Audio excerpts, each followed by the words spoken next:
Um grande movimento que é organizado nesse período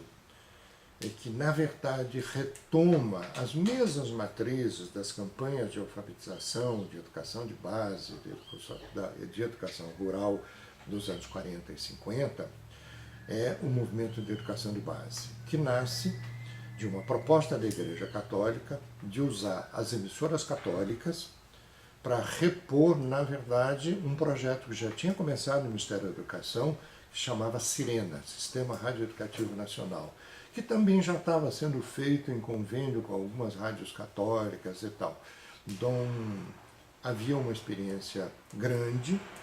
na Colômbia, em Sutatenza, com dinheiro americano, de um padre que tinha usado toda a estrutura de paróquias e feito um sistema de alfabetização do povo do meio rural, com catequese, com instruções de higiene, com extensão rural, naquele estilo americano, que foi trazido para Natal, mas com uma perspectiva diferente, porque Natal já tinha um serviço de assistência rural montado pelo Dom Eugênio Salles naquele período, com a presença de alguns vigários de interior muito viva e muito participada, assim, muito ainda naquela perspectiva do desenvolvimento de comunidade, da coisa. A igreja tem uma história curiosa. As primeiras faculdades que formaram assistentes sociais foram da igreja, e Natal foi um modelo dessas escolas de serviço social. Então tinha um dinamismo, embora fosse uma coisa ainda com os ranços de educação de base, de alfabetização e de desenvolvimento de comunidade, tinha um dinamismo próprio, muito, sem nenhum desdouro, muito eclesial, muito paroquial, mas de uma tentativa do que veio se chamar nos anos 60 da igreja progressista. Hoje a gente critica isso, de coisa, mas naquele período era coisa. Essa experiência antiga de Sutatenza, trazida para Natal, para uma pequena emissora que atendia na periferia da cidade, nada mais do que isso, ela é retomada por Dom Vicente Távora, que era um bispo agilíssimo, com uma entrada política enorme nesse período no governo de Jânio, depois de Jango, e faz uma proposta grande de um movimento de educação de base através das emissoras católicas, com uma instalação de um primeiro ano de 15 mil escolas radiofônicas, para fazer, na cabeça da igreja, alfabetização, educação de base e, obviamente, catequese. Só que chama um grupo que veio do movimento de ação católica, de Juque, de Joque particularmente, que vira isso um pouco de ponta de cabeça e entra no mesmo clima do MCP de Pernambuco, no mesmo clima de pé no chão e tal, chega a partir de 62 fazer uma coisa muito mais concreta, muito mais próxima das necessidades da população. O MEB foi essencialmente rural. Inovou assim, de qualquer coisa, de 10 para 1000, um modo de dar aula pelo rádio. As aulas do Sirena eram feitas no Rio de Janeiro, gravado pelo broadcast da Rádio Nacional, com aquele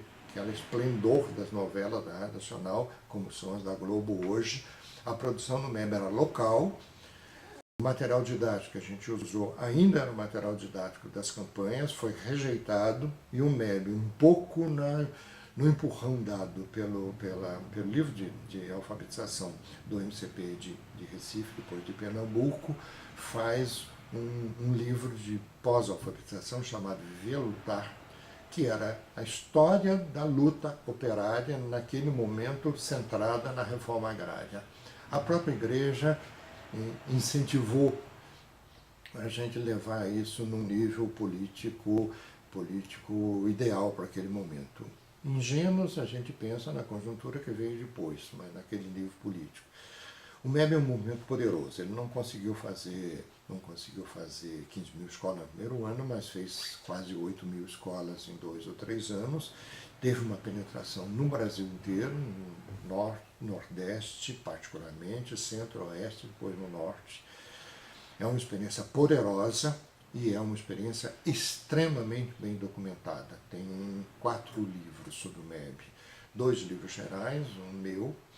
um do Luiz Eduardo Vanderlei, sobre o MEB em geral, todos o modo de trabalhar, todo o programa político, e 2 livros pegando a experiência do Maranhão, com uma experiência diferente, foi a única que não teve rádio disponível e fez contato direto com a população, treinando liderança para formar sindicato rural, que era o forte daquele momento, e Goiás, que tem uma escola radiofônica bem feita, mas que vê que também a escola radiofônica é insuficiente e vai para os contatos direto. E Goiás é uma experiência muito rica, porque ela trabalha com o grupo de Paulo Freire e com o grupo do Centro Popular de Cultura, que eu vou apresentar oportunamente. A gente tem vários trabalhos recentes sobre Goiás que estão pegando agora o trabalho com a liderança de base, os líderes rurais daquele período que sofreram, foram presos, largaram a igreja católica, foram para a igreja adventista, mas continuam líderes rurais até hoje. Goiás é um lugar que a gente está levando mais a fundo a pesquisa e que pode nos dar muito material para enriquecer isso que a gente tem disponível, que está à disposição de vocês e que certamente a gente já tem contato para fazer, mas que estamos abertos para receber qualquer contribuição aqui no nosso portal. Fique à vontade para mandar o que você tiver ou dar o depoimento que você quiser. Não só o pessoal de universidade, então o pessoal de movimentos de base em que a gente custou muitos anos para chegar para recuperá-los.